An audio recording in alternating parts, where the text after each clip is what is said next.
ಅವರು ತಂದೆಯವ್ರಿಗೆ ಸರಿ ಹೋಗಿದೆ, ತಾಯಿಗೆ ಸರಿ ಹೋಗಿದೆ. ಬಟ್ ಇವ್ರಿಗೇನೆ ಈ ಥರ ಇಬ್ಬರು ಹುಡುಗರಿಗೆ ಹೋಗಿಲ್ಲ. ಅದೇ ಚಿಕ್ಕ ಮಕ್ಕಳು ತಿಂದ್ಬಿಟ್ಟಿರ್ತಾರೆ ಗೊತ್ತಿಲ್ಲಂಗೆ. ಅದಕ್ಕೆ ಇವಾಗ ಕಂಡೀಷನ್ ಆಗಿ ಹೇಳ್ಬಿಟ್ಟು ನಾನು ತೆಗೆದು ಕೊಡ್ತಾ ಇದ್ದೀನಿ. ನೋಡಿ ಈ ಥರ ಆಡ್ತಾ ಇದೆ. ಏನು ಮೇಡಮ್ ಇವರಲ್ಲಿರೋದು? ಇದು ಮಾಟ ಮಂತ್ರದಿಂದ ಗಾಳಿ ಬಿಟ್ಬಿಟ್ಟಿದ್ದಾರೆ ಸರ್. ಹಾಗಾಗಿ ಇದು ಒಂದು ಗಂಡಿನ ಆತ್ಮ ಇರೋದು. ಅದು ಏನು ಹೇಳಿ ಕಳಿಸಿರ್ತಾರೋ ಆ ಕೆಲಸ ಮಾಡ್ಲಿಕ್ಕೆ ಬಂದಿರುತ್ತೆ.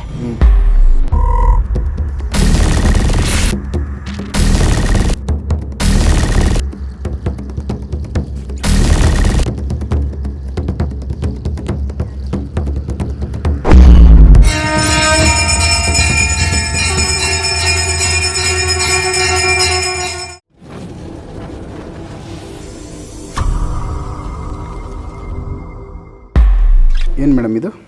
ಸರ್ ಇದು ಭೂಮಿ ಮಣ್ಣು ತಂದಿದ್ದಾರೆ.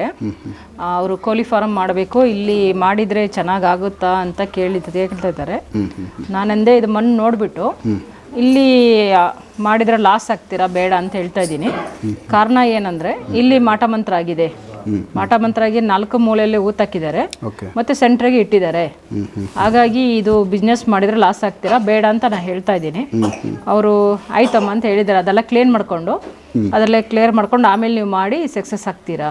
ಆ ಮಣ್ಣಲ್ಲಿ ಇವಾಗ ನೀವು ಮಣ್ಣನ್ನು ನೀವು ಹೇಳಿ ತರಿಸ್ಕೊಂಡಿದ್ದ ಇಲ್ಲ ಅವರೇ ತಂದಿದ್ದ ಮೇಡಮ್? ಅವರು ಮುಂಚೆ ಕೇಳಿದ್ರು ನನಗೆ ಈ ಥರ ನಾನು ಅಲ್ಲಿ ಕೋಳಿ ಫಾರಮ್ ಮಾಡಬೇಕು ಮಾಡ್ಬೋದು ಅಂತ ಕೇಳಿದ್ದಕ್ಕೆ ನಾನು ಆ ಮಣ್ಣು ಜಾಗ ಬೇಕು ಅಂತ ಹೇಳಿದೆ. ಮಣ್ಣು ಜಾಗ ತಂದು ಕೊಟ್ಟರೆ ನಾನು ನೋಡ್ಬಿಟ್ಟು ಇಲ್ಲಿ ಮಾಡ್ಬೋದಾ ಬೇಡವಾ ಏನೇನು ದೋಷ ಇದೆಯಾ ಅಂತ ನಾನು ನೋಡ್ಬಿಟ್ಟು ಹೇಳ್ತೀನಿ ಅಂತ ಹೇಳಿದ್ದೆ. ಇವಾಗ ಮಣ್ಣು ತಂದಿದ್ದಾರೆ. ಅದನ್ನ ನೋಡಿ ಹೇಳಿ ಮುಟ್ಟಿ ನೋಡಿದ್ರೆ ಗೊತ್ತಾಯ್ತು ನನಗೆ, ಕಣ್ಣು ಮುಚ್ಕೊಂಡು ನೋಡ್ಬೇಕಾದ್ರೆ ಅಲ್ಲಿ ಮಾಟ ಮಂತ್ರ ಆಗಿದೆ ಅಂತ ಗೊತ್ತಾಯ್ತು. ಹಾಗಾಗಿ ಯಾರು ಮಾಡಿರ್ತಾರೆ, ಎಷ್ಟು ದಿವಸದಿಂದ, ಡೀಟೇಲ್ ಏನು ಉದ್ದೇಶ ಸ್ವಲ್ಪ ಅದೆಲ್ಲ ತಿಳಿಸ್ಬೋದಾ? ಹೌದು ಸರ್, ಇದು 9 ವರ್ಷ ಆಗಿದೆ ಅವ್ರು ಮಾಡಿಟ್ಟು. ಅಂದರೆ ಇದರಲ್ಲಿ ಏನು ಇವರಿಗೆ ಲಾಭ ಬರಬಾರ್ದು, ನಷ್ಟ ಆಗಬೇಕು ಈ ಜಾಗದಿಂದ. ಈಗ ಬಂದರೆ ತಾನೇ ಇವ್ರು ಚೆನ್ನಾಗಿರ್ತಾರೆ, ಬರ್ಲಾಂಗಿದ್ರೆ ತಾನೇ ಇವರು ನಷ್ಟ ಆದರೆ ಏನು ಮಾಡೋಕ್ಕಾಗಲ್ಲ ಜಮೀನು ಅಂದ್ಬಿಟ್ಟು ಒಟ್ಟು ಇವ್ರನ್ನ ಹಾಳು ಮಾಡ್ಬೇಕನ್ನೋದೇ ಉದ್ದೇಶಕ್ಕೋಸ್ಕರ ಮಾಡಿದ್ದಾರೆ. ಹಾಗಾಗಿ ಇವರು ಕೋಳಿ ಫಾರಮ್ ಮಾಡಿದ್ರು ಲಾಭ ಏನು ಬರೋದಿಲ್ಲ, ನಷ್ಟನೇ ಆಗುತ್ತೆ. ಸೊ ಅಲ್ಲಿ ಏನೇ ಮಾಡೋಕ್ಕೋದ್ರು ಬೆಳೆ ಏನಾದರೂ ಇಟ್ಟರೆ ಬೆಳೆ ಇಟ್ಟರೆ ಏನೋ ಪರವಾಗಿಲ್ಲ, ಬೆಳೆ ಬರ್ಬೋದು. ಬಟ್ ಬೇರೆ ಏನು ಮಾಡೋಕ್ಕೆ ಹೋದ್ರೆ ಬರೋದಿಲ್ಲ. ಆದರೂ ಬೆಳೆನೂ ಅಷ್ಟು ಚೆನ್ನಾಗಿ ಬರೋದಿಲ್ಲ. ಇವ್ರಿಗೆ ಇವಾಗ ಬಿಸ್ನೆಸ್ ಮಾಡ್ಬೇಕನ್ನೋದು ಆಸೆ ಬಂದಿದೆ ಅಲ್ವಾ, ಅದ್ರ ಮುಖಾಂತರ ನೋಡಿದ್ರೆ ಬೇಡ ಅವ್ರಿಗೂ ಇದೊಂದು ಅಂದ್ರೆ ಭೂಮಿನಲ್ಲಿ ಇಂಥದ್ದು ಮಾಡಬೇಕು ಅಂತ ಪ್ರಶ್ನೆ ನಿಮ್ಗೆ ತಗೊಂಡು? ಹೌದು, ನನ್ನ ಹತ್ರ ಪ್ರಶ್ನೆ ಬಂದಿದ್ದಕ್ಕೆ ನಾನು ನೋಡಿ ಹೇಳ್ತಾ ಇದ್ದೀನಿ. ಓಕೆ, ಈಗ ಅದಕ್ಕೇನು ಪರಿಹಾರ? ನಾನು ಕೊಡ್ತೀನಿ ಸರ್, ನಾನು ಎಲ್ಲ ಏನೇನು ಕೊಡಬೇಕು ಅದೆಲ್ಲ ಕೊಡ್ತೀನಿ. ನಾನು ಭೂಮಿಯಲ್ಲೇ ಹಾಕಿ ಅಂತೇಳಿ ಕೊಡ್ತೀನಿ. ಅವ್ರು ಏನು ಮಾಡಿದರೆ ನಂದೇನು ಮಾಡಿದರೆ ಅಲ್ಲಿ ಹೋಗಿ ಅದು ಯಾವ ಥರ ಓಡಿಸುತ್ತೆ ನಾವು ಮಾಡೋದು ಕೊಡೋದು. ನಾನು 4 ಮೂಲೆಯಲ್ಲೇ ಕೊಡ್ತೀನಿ, ಸೆಂಟ್ರಿಗೆ ಕೊಡ್ತೀನಿ. ನಾನು ಇಟ್ಟಿದ ತಕ್ಷಣ ಅದು ಏನು ಕೆಲಸ ಮಾಡಬೇಕೋ ಅದು ಮಾಡಿ ಅಲ್ಲಿರೋದೇ ಕ್ಲಿಯರ್ ಮಾಡುತ್ತೆ. ಆಮೇಲೆ ಇವರು ಮಾಡ್ಬೋದು, ಬಿಸ್ನೆಸ್ ಮಾಡ್ಬೋದು, ಚೆನ್ನಾಗಿ ಲಾಭ ಆಗುತ್ತೆ. ಕೋಳಿ ಫಾರಮ್ ಅಂತ ಅವ್ರು ಅದನ್ನೇ ಮಾಡ್ಬೋದು. ಎಷ್ಟು ದಿನ ಟೈಮ್ ಬೇಕಾಗುತ್ತೆ ಅವ್ರಿಗೆ? ಇದು 1 ತಿಂಗಳು ಬೇಕಾಗುತ್ತೆ ಸರ್. ಸೊ ನೀವು ಮಾಡಿಕೊಟ್ಟಾದ್ಮೇಲೆ 1 ತಿಂಗಳು ಬಿಟ್ಟು ನೆಕ್ಸ್ಟ್ ಅಮಾವಾಸ್ಯೆ ಒಳಗಡೆ ಇವರು ಅದು ಮಾಡುತ್ತೆ, ಕೆಲಸ ಮಾಡುತ್ತೆ. ನೆಕ್ಸ್ಟ್ ಇವ್ರು ನನ್ನ ಹತ್ರ ಡೇಟ್ ಕೇಳ್ಕೊಂಡೋಗಿ ಯಾವ ಡೇಟಲ್ಲಿ ಮಾಡಿದ್ರೆ ಚೆನ್ನಾಗಿರುತ್ತೆ ಅಂತ ಕೇಳ್ಕೊಂಡೋಗಿ ನಾನು ಈ ಡೇಟಲ್ಲಿ ಮಾಡಿ ಅಂತ ಹೇಳಿದ್ಮೇಲೆ ಮಾಡಿದ್ರೆ ಚೆನ್ನಾಗಾಗುತ್ತೆ. ಸೊ ಈಗ ಅಲ್ಲಿ ಶಕ್ತಿಗಳಂದ್ರೆ ಏನು ನೆಗೆಟಿವ್ ಮಾಟ ಮಂತ್ರ ಅಂದರೆ ಏನದು ಶಕ್ತಿ ಮೇಡಮ್? ಅಲ್ಲಿ ಏನಾದರೂ ಶಕ್ತಿಗಳಿದಾವ ಇಲ್ಲ ಸುಮ್ಮನೆ ಏನಾದರೂ ತೊಂದರೆ ಆಗಿದೆಯಾ? ಇಲ್ಲ ಸರ್, ಅಲ್ಲಿ ಬಂದು ಗಾಳಿನೇ ಬಿಟ್ಟಿದ್ದಾರೆ, ಒಂದು ಗಾಳಿನ ಓಡಾಡ್ತಾ ಇದೆ, ಅದನ್ನೇ ಬಿಟ್ಟಿರ್ತಾರೆ. ಇವ್ರು ಏನು ಮಾಡಿದ್ರು ನೋಡ್ತಾ ಅದೆಲ್ಲ ಹಾಳು ಮಾಡ್ತಾ ಇರ್ತೈತಿ. ಅದ್ರ ಕೆಲಸ ಅದೇನೆ. ನಿಮ್ಗೆ ಇದೇನಾದರೂ ಗೊತ್ತಿತ್ತಾ ಸರ್? ಇಲ್ಲ, ಅವರು ಫಸ್ಟ್ ಟೈಮ್ ಮಣ್ಣು ತೊಗೊಂಡು ಬನ್ನಿ ಅಂತ ಹೇಳಿದ್ನಲ್ಲ, ಇವಾಗ ನಾನು ಹೇಳಿದ್ರೆ ಅವ್ರಿಗೆ ಆಶ್ಚರ್ಯ ಆಗ್ಬಿಟ್ಟಿದೆ. ಓಕೆ, ಆ ಭೂಮಿಯಲ್ಲಿ ಇದಕ್ಕೆ ಬಿಫೋರ್ ಏನಾರ ಮಾಡಿ ಲಾಸ್ ಆಗಿದ್ದಾರಾ? ಅಲ್ಲಿ ತಂದಿದ್ದ ಮಣ್ಣು ಈ ಹೊಲ ತೊಗೊಂಡೆ 1 ಇಯರ್ ಆಗಿದೆ. ಹೌದಾ? ಬೇರೆದವ್ರು ನಾವು ತೊಗೊಂಡೆ 1 ಇಯರ್ ಆಗಿದೆ. ಅದಕ್ಕೆ ಮುಂಚೆನೇ ಅವ್ರಿಗೆ ಬೇರೆಯವ್ರಿಗೆ ಮಾಡಿದ್ದಾರೆ. ಇವ್ರಿಗೂ ಬಿಫೋರ್ ಮಾಡಿದ್ರೆ ಬೇರೆ ಯಾರೇ ಇದ್ರಲ್ಲ ಅವ್ರಿಗೆ ಮಾಡಿದ್ರೆ ಅವ್ರು ಬೇಡ ಅಂತ ಬಿಟ್ಬಿಟ್ಟು ಒಟ್ಟಾಗಿ ಇವ್ರು ತಗೊಂಡಿದ್ದಾರೆ. ನೀವು ಆ ಜಮೀನು ತಗೊಂಡು 1 ವರ್ಷ ಆದ್ಮೇಲೆ ಏನೇನು ಬೆಳೆ ಹಾಕಿದ್ದೀರಾ ಅಲ್ಲಿ? ಫಸ್ಟ್ ಬೆಳೆನೇ ಇದು ತೊಗರಿ ಹಾಕಿದ್ದೆವು. ಚೆನ್ನಾಗಿ ಬಂತಾ? ಅಲ್ಲ, ಎಲ್ಲ ಅಲ್ಲಿ ತೊಗೊಂಡು ನಾವು ಮೊದಲು ಟೋಟಲ್ 10 ಎಕರೆ ಇದೆ. ಈಗ ತೊಗೊಂಡಿದ್ದು 2 ಎಕರೆ 7 ಗುಂಟೆ ಇವಾಗ ತೊಗೊಂಡಿದ್ದು. ಅವು ಎಲ್ಲ 4-5 ವರ್ಷದಿಂದ ತೊಗೊಂಡಿದ್ದೈತಿ. ಇದು ಎಲ್ಲ ಅಣ್ಣ ತಮ್ಮರು ಅವ್ರದ್ದು ಟೋಟಲ್ ಎಲ್ಲ ಮಾರಿದ ಎಲ್ಲ ನಾವೇ ತೊಗೊಂಡಿದ್ವಿ. ಈ ಬೆಳೆ ಚೆನ್ನಾಗಿ ಬಂತಾ ಇದರಲ್ಲಿ? ಇಲ್ಲ, ಮೀಡಿಯಂ ಬಂದಿದೆ. ಅಷ್ಟೇನು ಬೆಳೆ ಬಂದಿಲ್ಲ ಸರ್. ಅಂದ್ರೆ ಭೂಮಿಯಲ್ಲಿ ಇವ್ರಿಗೇನು ಸಕ್ಸಸ್ ಕಾಣಿಸಿಲ್ಲ ಅಲ್ವಾ? ಓಕೆ, ಸೊ ಇದು ಸರಿ ಮಾಡಿಕೊಟ್ಮೇಲೆ ಚೆನ್ನಾಗಾಗುತ್ತೆ. ನಾನು ಸರಿ ಮಾಡಿಕೊಟ್ಟಿದ್ಮೇಲೆ ಅವ್ರು ಬಿಸ್ನೆಸ್ ಮಾಡ್ಬೋದು. ಓಕೆ, ಏನು ಮಾಡ್ಕೊಡ್ಬೋದು ನೀವು ಅದನ್ನು ಹೇಳ್ಬೋದಾ ನಮಗೆ? ಸರ್, ಏನಿಲ್ಲ, ನಾನು ಕುಡಿಕೆ ಕೊಡ್ತೀನಿ, 4 ಕುಡಿಕೆ ಕೊಡ್ತೀನಿ, 4 ಕಾಯಿ ಕೊಡ್ತೀನಿ. ಸೆಂಟ್ರಿಗೆ ಬೇರೆ ಥರದ್ದು ಒಂದು ಕಾಯಿಯಲ್ಲೇ ಬೇರೆ ಥರದ್ದು ಮಾಡಿ ಕೊಡ್ತೀನಿ. ಅದು ತೊಗೊಂಡೋಗಿ ಇಟ್ಟರೆ ಸಾಕು, ಅದು ಕೆಲಸ ಏನು ಬೇಕು ಏನು ಮಾಡುತ್ತೆ ಅದು ಮಾಡುತ್ತೆ. ಪರ್ಮನೆಂಟ್ ಆಗಿರ್ಬೇಕು ಅದು. ಪರ್ಮನೆಂಟ್ ಆಗಿ ಅಲ್ಲೇ ಇರ್ಬೇಕು. ತುಂಬ ಆಳದಲ್ಲಿ ತೆಗಿಬೇಕು, ಯಾಕಂದರೆ ತುಂಬ ಅಗಿತಾರಲ್ವಾ, ಅದು ಕಾಣಿಸ್ಬಾರ್ದು. ತುಂಬ ಆಳದಲ್ಲಿ ಇಟ್ಟರೆ ಸಾಕು. ಅದು ಎಷ್ಟು ವರ್ಷ ಆದರೂ ಅಲ್ಲೇ ಇರುತ್ತೆ. ಬೇರೆ ಏನು ಬೇರೆಯವ್ರು ಮಾಡಿ ತಂದು ಇಟ್ಟರು ಅಲ್ಲಿ ಇರೋಕ್ಕಾಗಲ್ಲ ಅದಕ್ಕೆ. ಸೊ ಇದು ಕಂಪ್ಲೀಟ್ ಪ್ರೊಡಕ್ಷನ್. ಹೌದು, ಒಂದ್ಸರಿ ಅಷ್ಟೇ ಕೊಟ್ಟರು ಮುಗಿಯುತ್ತೆ. ಲೈಫ್ ಟೈಮ್ ಇರುತ್ತೆ. ಸೂಪರ್. ಓಕೆ, ಮಾಡಿಕೊಡಿ. ಜಮೀನ್ಗೆ ಅವಾಗಲೇ ಹೇಳಿದ್ನಲ್ಲ ಜಮೀನಿಗೆ ಅಂತ, ಅದು ಬಂದೋಬಸ್ತ್ ಇವಾಗಲೇ ಕೊಡಿ ತೊಗೊಂಡು ಹೋಗ್ತೀನಿ ಅಂದರು. ಇವಾಗ ಕೊಡ್ತಾ ಇದ್ದೀನಿ ಸರ್, ಎಲ್ಲ ಹೇಳಿದ್ದೀನಿ ಯಾವ ಥರ ಹಾಕಬೇಕು ಏನು ಹಾಕ್ಬೇಕಂತೆಲ್ಲ ಹೇಳಿದ್ದೀನಿ. ಇವಾಗ ಕೊಟ್ಟು ಕಳಿಸ್ತಾ ಇದ್ದೀನಿ. 5 ಲಿಂಬೆನ್ ಕೊಟ್ಟಿದ್ದೀನಿ, 5 ಕಾಯಿ ಕೊಟ್ಟಿದ್ದೀನಿ. ಇದರಿಂದ ಏನು ಮಾಟ ಮಂತ್ರ ಮಾಡಿದ್ರು ಅದು ಬಿಡುಗಡೆ ಆಗುತ್ತೆ ಅಂತ ಹೇಳಿದ್ದೀನಿ. ಸರಿ ಹೋಗುತ್ತೆ ಸರ್, ಇದು ಹೋಗಿ ನಾನು ಹೇಳ್ದಂಗೆ ಮಾಡಿದರೆ ಸಾಕು ಅವರು. ಸೊ ಯಾವ ಥರದ್ದು ಕಾಯಿ ಮೇಡಮ್ ಇದು? ರೆಗ್ಯುಲರ್ ಕಾಯಿಗಳೇನಾ ಇಲ್ಲ ಅದರಲ್ಲಿ ಏನಾದರೂ ನೀವು ಶಕ್ತಿ ತುಂಬಿ ಮತ್ತು ಏನು ಪವರ್ ಇದರಲ್ಲಿ ಐತೆ? ಹೌದು ಸರ್, ಇದು ಶಕ್ತಿ ತುಂಬಿರ್ತೀವಿ ನಾವು. 21 ದಿವಸ ಅಮ್ಮನ ಹತ್ರ ಇಟ್ಬಿಟ್ಟು ಶಕ್ತಿ ತುಂಬಿರ್ತೀವಿ. ಇದರೊಳಗಡೆ ವಸ್ತುಗಳಿದ್ದಾವೆ, ಅವನ್ನೆಲ್ಲ ಹಾಕಿ ಮಾಡಿರ್ತೀವಿ. ಮಾಮೂಲು ಕಾಯಿನೇ ಇಲ್ಲಂತಿಲ್ಲ, ಅದರೊಳಗಡೆ ಏನು ಶಕ್ತಿ ಹಾಕಬೇಕೋ ಎಲ್ಲ ಮಾಡಬೇಕು. 21 ದಿವಸ ಅದ್ರಲ್ಲಿ ಇಟ್ಬಿಟ್ಟು ಎಲ್ಲ ಮಾಡಿ ಕೊಟ್ಟಿರ್ತೀವಿ. ಅದರ ಶಕ್ತಿ ತುಂಬ ತುಂಬಿರ್ತೀವಿ. ಓಕೆ, ಓಪನ್ ಮಾಡಿ ತೋರಿಸ್ಬೋದಾ? ಇಲ್ಲ ಸರ್, ಅದು ಓಪನ್ ಮಾಡಿದ್ರೆ ಒಟ್ಟು ಹೋಗುತ್ತೆ ಅದ್ರ ಪವರ್ ಎಲ್ಲ. Okay okay. ಬರೀ ಈಗ ಅದು ಒಂದೊಂದು ಏನು ಇದು ಕಟ್ಟಿದ್ರೆ ಅದ್ರ ಸಮೇತ ಹಾಗೆ ಬಿಟ್ಬಿಡೋದು? ಹೌದೌದು, ಹಾಗೆ ಇಟ್ಬಿಡ್ಬೇಕು. 4 ಮೂಲೆಯಲ್ಲಿ 4 ಇಡಬೇಕು, ಸೆಂಟ್ರಿಗೆ 1 ಇಟ್ಬಿಡ್ಬೇಕು. ಸೊ ಇದು ಜಮೀನು, ಯಾವ ಜಮೀನಿಗೆ ಆ ಜಮೀನು ಪ್ರೊಟೆಕ್ಷನ್. ಅದೇ ಕೋಳಿ ಫಾರಂ ಮಾಡ್ಬೇಕಂತಂದ್ರಲ್ಲ, ಅದಕ್ಕೆ ರಕ್ಷಣೆ ಕೊಡ್ತಾ ಇದ್ದೀವಿ. ಇದಾದ್ಮೇಲೆ ಅವರು ಒಂದು 11 ದಿವಸನೋ 21 ದಿವಸನ ಬಿಟ್ಬಿಟ್ಟು ಅವ್ರದ್ದು ಏನು ಮಾಡ್ಬೇಕಂತ ಇದು ಮಾಡಿದ್ರೆ ಅದು ಮಾಡ್ಕೊಂಡು ಮುಂದೆ ಹೋಗ್ಬೋದು ಸರ್. ಸೊ ಇದರಿಂದ ಸಪೋರ್ಟ್ ಆಗುತ್ತೆ. ಹೌದು, ಬಿಸ್ನೆಸ್ ಚೆನ್ನಾಗಾಗುತ್ತೆ. ಓಕೆ, ಯಾವೆಲ್ಲ ಒಂದು ಬಿಸ್ನೆಸ್ಗಳು ಇಲ್ಲ ಯಾವೆಲ್ಲ ಒಂದು ಜಾಗಗಳಿಗೆ ಇದನ್ನು ಮಾಡ್ಕೊಡ್ಬೋದು ಮೇಡಮ್? ಇದು ಏನಕ್ಕೆಲ್ಲ ಉಪಯೋಗ ಆಗುತ್ತೆ ಈ ಕಾಯಿಗಳು? ಇದು ಜಮೀನುಗಳು ಕೊಡ್ತೀವಿ ಸರ್, ಮನೆಗಳು ಕೊಡ್ತೀವಿ, ಜಮೀನುಗಳು ಕೊಡ್ತೀವಿ, ವ್ಯಾಪಾರಕ್ಕೆ ಕೊಡ್ತೀವಿ, ಮತ್ತು ಈ ಎಲ್ಲ ವಿಷಯಕ್ಕೂ ಕೊಡ್ತೀವಿ ಸರ್. ಅಂದರೆ ಭೂಮಿಗೆ ಒಳ್ಳೆಯದು. ಭೂಮಿಗೆ ಅಂದರೆ 1 ಕಾಯಿ ಆಗೋದಿಲ್ಲ, ಮನೆಗಾದ್ರೆ 1 ಕೊಡ್ತೀವಿ, ಭೂಮಿಗಾದರೆ 5 ಕೊಡ್ತೀವಿ. ಓಕೆ, 4 ದಿಕ್ಕಿಗೆ ಬರಬೇಕು, ಸೆಂಟ್ರಿಗೆ ಬರಬೇಕು ಅಂತ ಕೊಡ್ತೀವಿ. ಸರ್, ಇವರು ಫಸ್ಟ್ ತಡೆಗೆ ಬಂದಿದ್ದರು, ಧಾರವಾಡದಿಂದ ಬಂದಿದ್ದು. ಅವರಿಗೆ ಗಾಳಿ ಇತ್ತು, ಅವಾಗ ಗಾಳಿ ಇತ್ತು, ಹೊಟ್ಟೆ ನೋವು ಇತ್ತು. ನಾನು ಫಸ್ಟ್ ತಡೆಯಲ್ಲಿ ಗಾಳಿ ಎಲ್ಲ ತೆಗೆದುಕೊಟ್ಟೆ. ಹೊಟ್ಟೆ ನೋವನ್ನು ತೆಗೆದುಕೊಟ್ಟಿದ್ದೀನಿ ಪೂರ್ತಿನೂ. ಬಟ್ ಇವಾಗ ಯಾವತ್ತೂ ಒಂದಿನ ಹೊಟ್ಟೆ ನೋವು ಬರುತ್ತಂತೆ.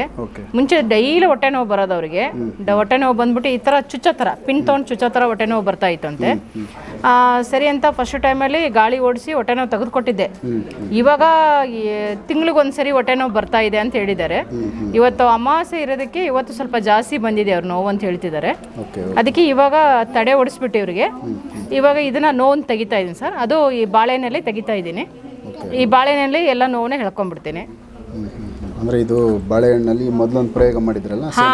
ಇದು ಹೊಟ್ಟೆ ನೋವು ಪ್ರಯೋಗ ಇದೇನೇ ಬಾಳೆನಲ್ಲೇ ಮಾಡಬೇಕು, ಆವಾಗಲೇ ಎಲ್ಲ ಬರೋದು. ಆದರೆ ಫಸ್ಟ್ ಇವ್ರಿಗೆ ಬಾಳೆನ ಪ್ರಯೋಗ ಮಾಡಿರಲಿಲ್ಲ ನಾನು.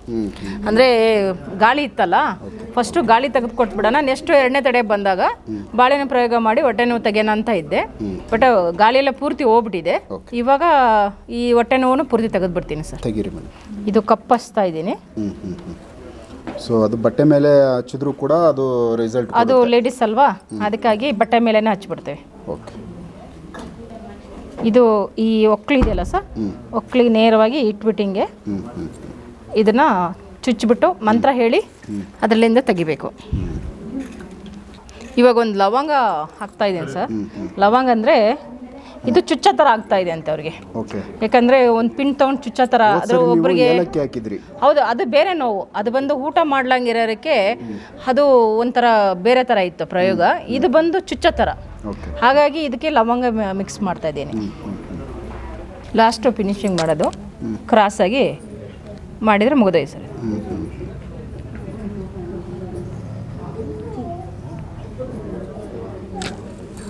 ಹೇಗಿದೆ ನೋವೀಗ? ಇಲ್ವಾ? ಈಗ ಎಲ್ಲಿ ಇಲ್ವಾ? ಎಲ್ಲ ಚುಸ್ತಾ ಇದೆಯಾ? ಎಲ್ಲಿ ಇಲ್ವಾ? ಪೂರ್ತಿ ಹೋಯ್ತಾ? ಪೂರ್ತಿ ಹೋಯ್ತಂತ. ಸರಿ ಹೇಳಿ, ಈಗ ಅವರು ನಿಮ್ಮ ಮಿಸ್ಸಸ್ ಎಷ್ಟು ವರ್ಷದಿಂದ ಇತ್ತು ಸಮಸ್ಯೆ ಇತ್ತು, ಎಲ್ಲೆಲ್ಲಿ ಹೋಗಿದ್ರಿ? 15 ವರ್ಷದಿಂದ ಆಯ್ತು ಸರ್. ಹಾಸ್ಪಿಟಲ್ ಎಲ್ಲ ಕಡೆ ಮುಗಿದಿದೆ, ಎಂಡೋಸ್ಕೋಪಿ ಎಲ್ಲ ಆಗಿದೆ, ಏನೂ ಕಡಿಮೆ ಆಗಿದ್ದಿಲ್ಲ. ಬೇರೆ ಕಡೆಯಿಂದ ತೋರಿಸಿ ಹೊಟ್ಟೆ ಪ್ರಾಬ್ಲಮ್ ಎಲ್ಲಿ ಸಾಲ್ವ್ ಆಗಿದ್ದಿಲ್ಲ, ಬೇರೆ ಸಾಲ್ವ್ ಆಗಿದೆ. ಅದು ಹಾಗೆ ಪೇನ್ ಇತ್ತು. ಅದು ನಿಮ್ಮ ಯೂಟ್ಯೂಬ್ ನೋಡಿ ಬಂದಿದ್ದು ನಾವಿಲ್ಲಿ. ಫಸ್ಟ್ ಟೈಮ್ ಬಂದಾಕಾರ ಅವಾಗ ಕಮ್ಮಿಯಾಗಿದೆ, ಮತ್ತು ಆಮೇಲೆ ಪೇನ್ ಬರ್ತಾಯಿತ್ತು. ಇವಾಗ 2ನೇ ತಡೆಯಲ್ಲಿ.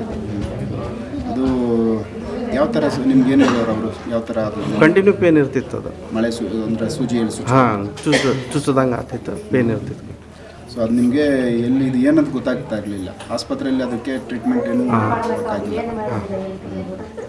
ಸೊ ಈಗ ಇದು 2ನೇ ಸರಿ ಇಲ್ಲ? ಹಾಂ, 2ನೇ ಸರಿ. ಫಸ್ಟ್ ಸರಿ ಬಂದಾದ್ಮೇಲೆ ಏನು ಚೇಂಜಸ್ ಏನು ಅನಿಸಿದೆ? ಅವಾಗ ಇಲ್ಲೇ ಕಡಿಮೆ ಮಾಡಿ ಕಳಿಸಿದ್ರು, ಮತ್ತು ಆಮೇಲೆ ಮತ್ತು ಸ್ವಲ್ಪ ದಿನ ಆಗನ ಮತ್ತು ಪೇನ್ ಬರತ್ತಿತ್ತು, ಇವತ್ತು ಕ್ಲಿಯರ್ ಮಾಡಿದ್ವಿ. ಸೊ ಅದು ಇವತ್ತು ಅಮಾವಾಸ್ಯೆ ಇದೆ. ಹಾಂ. ಸೊ ಹಂಗಾಗಿ ಮತ್ತೆ ಕರ್ಕೊಂಬಂದಿದ್ದೀರಿ. ಹೌದು. ಇನ್ನು ಎಷ್ಟು ಸರಿ ಬರಬೇಕಾಗುತ್ತೆ ಮೇಡಮ್ ಇವರು? ಸರ್ ಇವರು ಒಂದು ಸರಿ ಬರಬೇಕು. ಇವ್ರ ಮನೆಗೆಲ್ಲ ಬಂದೋಬಸ್ತ್ ಕೊಟ್ಟಿದ್ದೆ ನಾನು. ಸ್ವಲ್ಪ ತುಂಬ ಪ್ರಾಬ್ಲಮ್ ಇತ್ತು ಇವರಿಗೆ. ಮನೆಯಲ್ಲೆಲ್ಲ ಓಡಾಟ ಇತ್ತು, ಗಾಳಿ ಎಲ್ಲ. ಅವ್ರಿಗೆ ಮನೆ ಬಂದೋಬಸ್ತ್ ಮಾಡಿದ್ಮೇಲೆ ಓಡಾಟ ಎಲ್ಲ ನಿಂತೋಯ್ತು. ಮಾಟ ಮಂತ್ರ ತೆಗಿಬೇಕಿದೆ 3 ತಡೆಯಲ್ಲಿ. ಇವಾಗ 2 ತಡೆಯಲ್ಲೇ ಮಾಡಿದ್ದೀನಿ. ಇನ್ನೊಂದು ತಡೆಗೆ ಬಂದರೆ ಕ್ಲಿಯರ್ ಆಗ್ತದೆ ಸರ್. ಇವರು ಫಸ್ಟ್ ಬಂದಿದ್ರು ಸರ್, 2 ಮಕ್ಳು ಗಾಳಿ ಇತ್ತು. ಅದೇ ಮಾಟ ಮಂತ್ರದಿಂದ ಗಾಳಿ ಮಾಡಿ ಕಳಿಸಿದ್ರು ಮಕ್ಕಳಿಗೆ. ನಾನು ಫಸ್ಟು ತೆಗೆದು ಇವರಿಗೆ ಎಲ್ಲನೂ ತಡೆ ಹೊಡೆದು ದಾರ ಹಾಕಿ ಎಲ್ಲ ಕಳಿಸ್ಕೊಟ್ಟಿದ್ದೆ. ಈಗ 2ನೇ ತಡೆಗೆ ಬಂದಿದ್ದಾರೆ. 2ನೇ ತಡೆಗೂ ಗಾಳಿ ಆಗೇ ಇದೆ, ಹೋಗಿಲ್ಲ 2 ಮೈ ಮೇಲೆ. ಒಂದೇ ಒಂದು ತಪ್ಪು ಮಾಡಿದ್ದಾರೆ. ನಾನು 11 ದಿವಸ ಮಟನ್ ಚಿಕನ್ ತಿನ್ಬೇಡು ಅಂತ ಹೇಳಿದ್ದೆ. ಇವರು ತಿಂದ್ಬಿಟ್ಟಿದ್ದಾರೆ, ಹುಡುಗರು ಕೊಟ್ಬಿಟ್ಟಿದ್ದಾರೆ. ಹಾಗಾಗಿ ಆ ಗಾಳಿ ಮೈಯಲ್ಲಿ ಹಂಗೆ ಉಳ್ಕೊಂಡ್ಬಿಟ್ಟಿದೆ. ಅದಕ್ಕೆ ನಾನು ಇವಾಗ ಹೇಳ್ತೀನಿ, ಈ ಗಾಳಿ ತೆಗೆದುಕೊಡ್ತೇನೆ. ಇನ್ನು 11 ದಿವಸ ಇವ್ರಿಗೆ ಮಟನ್ ಚಿಕನ್ ಏನು ಕೊಡಬಾರ್ದು.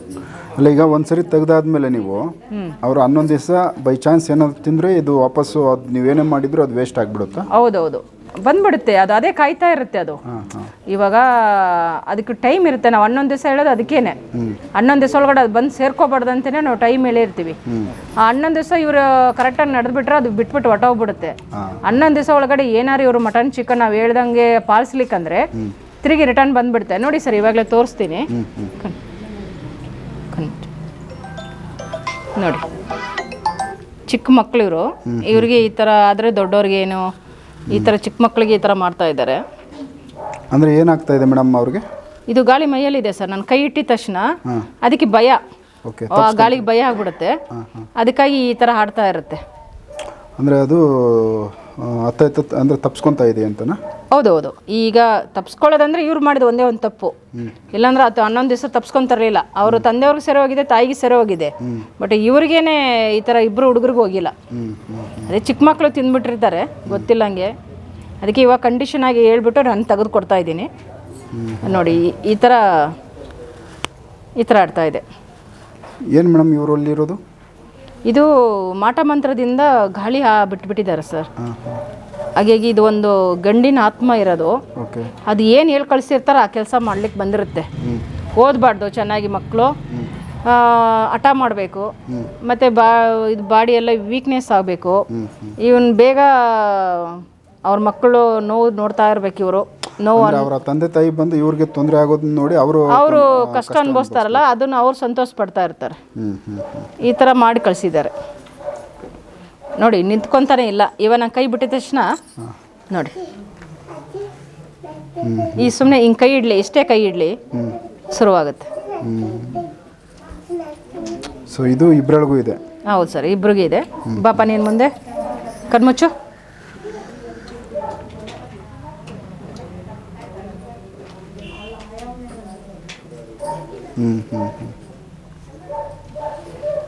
ಸೊ ಇದು ನೀವು ಕೈ ಸುಮ್ಮನೆ ಇಟ್ಟಿದ್ರೆ ಅದೇ ಆಡ್ತಾ ಇರೋದಾ? ಹೌದು ಸರ್, ನಾನು ಸುಮ್ಮನೆ ಕೈ ಇಟ್ಟರೆ ಸಾಕು, ಗಾಳಿಗಳಿಗೆ ಭಯ ಆಗ್ಬಿಡುತ್ತೆ. ಹೊಟ್ಟೆ ಒಳಗಡೆ ಇರೋದು ಗಾಳಿ, ಅದು ನಾನು ಬಿಟ್ಬಿಡೋ ಹೋಗ್ತೀನಿ ಅನ್ನೋದು ಇದು ಸೂಚನೆ ನನಗೆ. ಇದು ನಾನು ಇವಾಗ ಒಂದೇ ಒಂದು ನೀರು ಹೊಡೆದು ಒಂದು ದಾರ ಹಾಕ್ಬಿಟ್ರಲ್ಲಿ ಬಿಟ್ಬಿಟ್ಟು ಓಡೋಗ್ಬಿಡುತ್ತೆ. ಇವಾಗ ಇದು ನಾನು ಹಿಡ್ದಿದ್ದೀನಲ್ವ, ಈಗ ಇದು ನಾನು ಬಿಟ್ಬಿಟ್ಟು ಓಡೋಗ್ತೀನಿ ಅನ್ನೋ ಸೂಚನೆ ಇದು. ಅಂದರೆ ಸರೆಂಡರ್ ಆಯಿತು ಇಲ್ಲಿ ಅಂತ? ಹೌದೌದು. ಓಕೆ. ಸೊ ಈಗ ಅವ್ರಿಗೆ ಒಂದು ದಾರ ಹಾಕಿ ಈ ದಾರ ಹಾಕಿದ್ಮೇಲೆ ನಿಮ್ಗೆ ತೋರಿಸ್ತೀನಿ ಸರ್. ಓಕೆ. ಇವಾಗಲೇ ದಾರ ಹಾಕಿ ಈ ಥರ ಆಗ್ತದೆ ನಿಮ್ಗೆ ತೋರಿಸ್ತೀನಿ. ಮುಂಚೆ ಹಾಕಿದ ದಾರ ತೆಗೆದ್ಬಿಡ್ತೇನೆ. ಸೊ ಆ ದಾರ ಬಂದು ನೀವು ಹಾಕಿರೋದು ಅದು ನಾನು ತಿಂದಾದ್ಮೇಲೆ ಹೌದು, ಇದು ಕೆಲಸ ಮಾಡಿಲ್ಲ. ಇದು ಅದು ವೇಸ್ಟ್ ಆಯ್ತು. ಅದೇ ಪಾಲಿಸ್ಲಿಲ್ಲ ಅವರು.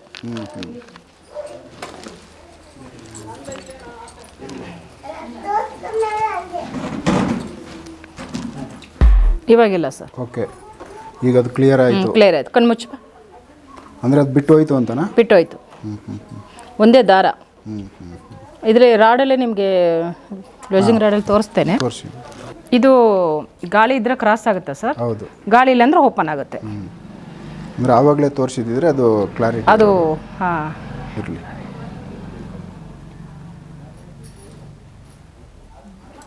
ಅದು ಓಪನ್ ಆಯಿತು. ಸೊ ಓಪನ್ ಆಯಿತು.